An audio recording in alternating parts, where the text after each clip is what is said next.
Oke, gaspol. Seruput kopi. Kopi tubruk udah siap, mic juga udah on. Siap-siap ya, soalnya hari ini kita bakal ngebongkar tuntas soal benda yang lagi lu pegang, atau mungkin lagi lu pakai sekarang. Woi, seriusan deh, coba pause dulu scroll-scroll TikToknya.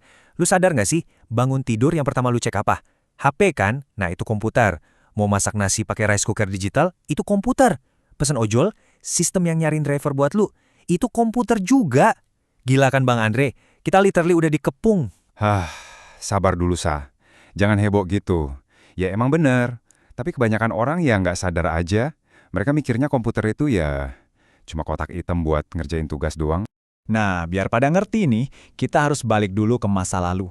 Jauh sebelum ada komputer buat mabar atau WFC, awal mula komputer itu lahir karena satu alasan simpel. Manusia itu males banget ngitung, apalagi pas Perang Dunia Kedua. Butuh banget mesin yang nggak kenal capek, nggak kenal lelah, buat mecahin kode-kode rahasia musuh. Dari situlah lahirlah dia, sang raksasa pertama. Namanya ENIAC, tahun 1945. Ini bukan komputer buat ngetik skripsi atau ngedit video ya. Ini murni monster penghitung angka. Tujuannya cuma satu, buat kebutuhan perang. Hah? Bentar bang, bentar. 27 ton. Itu lebih berat dari gajah sekampung kali ya? Anjir, gokil. Terus gimana cara ngidupinnya itu? Mesti pakai genset 1 RW apa gimana? Ya, kira-kira gitu. Sekali nyala, listriknya aja bisa bikin satu desa mati lampu. Dan soal ukuran, lupain deh soal ditaruh di atas meja. Luasnya itu 167 meter persegi. Belak-belakan aja nih ya, itu segede ruko 3 lantai. Jadi ya, nggak ada ceritanya lu bisa bawa ENIAC ke kafe buat nongkrong. Nah, ini nih yang menarik. Jadi karena isinya tuh ribuan tabung vakum yang panas banget, sering ada serangga atau laron nempel di dalamnya. Kalau udah gitu, mesinnya korslet, terus error. Dari situlah muncul istilah bug di dunia komputer. Beneran gara-gara ada serangga, bukan cuma kiasan. Wah, jadi kalau laptop gue ngebug, jangan-jangan ada semut nyangkut di dalamnya ya bang? Bukan gitu konsepnya sekarang, Sa. Udah beda. Oke, gue ngerti. Jadi dulu tuh komputer segede ruko. Pertanyaan gue sekarang, kok bisa benda segede gaban itu sekarang bisa nyelip manis di kantong jeans gue? Gimana ceritanya bang? Ini sulap apa gimana? Bukan sulap, kuncinya cuma satu kata. Transistor. Ini penemuan paling gila dalam sejarah teknologi modern. Benda super kecil ini ngegantiin tabung-tabung vakum yang segede bohlam itu. Dari situlah, semuanya jadi mungkin. Miniaturisasi dimulai. Wih, bener juga. Gue jadi inget banget zaman SD, era warnet. Main game di komputer yang monitornya tabung gede banget.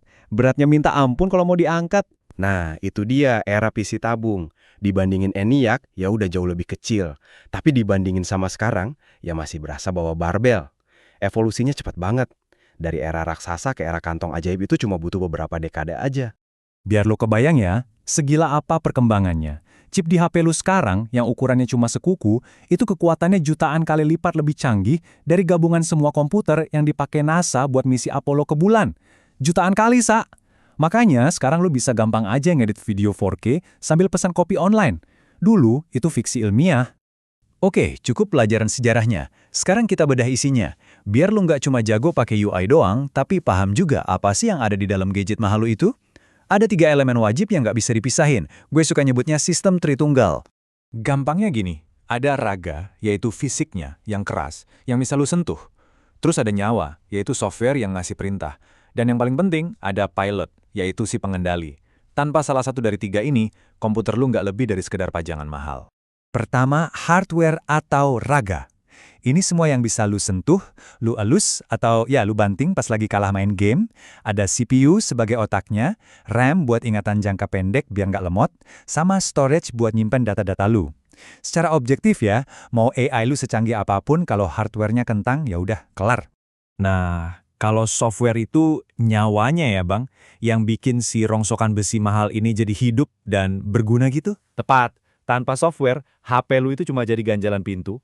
Ada OS atau sistem operasi sebagai nyawa dasarnya, kayak Android atau iOS. Terus di atasnya ada aplikasi. Nah, ini skill spesialnya, kayak TikTok buat joget-joget atau CapCut buat ngedit. Oke, gue paham.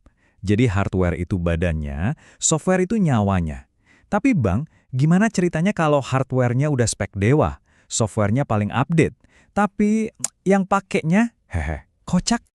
Nah, itu dia pertanyaan kuncinya. Kita masuk ke elemen ketiga dan yang paling krusial dari semuanya, brainware, si pilot. Dan itu, ya lo, penggunanya. Komputer itu benda mati, mau secanggih apapun dia butuh perintah. Kalau brainware-nya kocak ya komputer harga puluhan juta cuma bakal dipakai buat debat kusir di kolom komentar media sosial doang. Sia-sia. Wah, ngena banget sih itu, Bang. Jadi kita balik lagi ke realitas sekarang ya, di tahun 2026 ini, udah bukan zamannya lagi pamer spek HP, tapi pamer skill gitu ya. Maksudnya buat apa punya HP paling kencang tapi cuma dipakai buat ngeliatin hidup orang lain doang? Betul, udah saatnya jadi cerdas bukan cuma gaya. Coba deh lihat sekeliling lu sekarang. Mobil listrik yang seliweran di jalan itu yaitu komputer pakai ban. Jam tangan pinter yang nempel di tangan lu itu komputer di pergelangan tangan. Bahkan, rice cooker di dapur sekarang punya chip sendiri buat masak nasi biar pulen sempurna. Batasan antara dunia fisik sama digital itu udah makin tipis, bahkan nyaris nggak ada. Pertanyaannya nusuk banget sih ini. Jadi kita mau milih jadi penonton yang jago nge-scroll tanpa henti, atau jadi pemain yang ngerti cara kerjanya buat nyari cuan? Bang Andre, itu pilihan masing-masing. Teknologi itu pada dasarnya netral.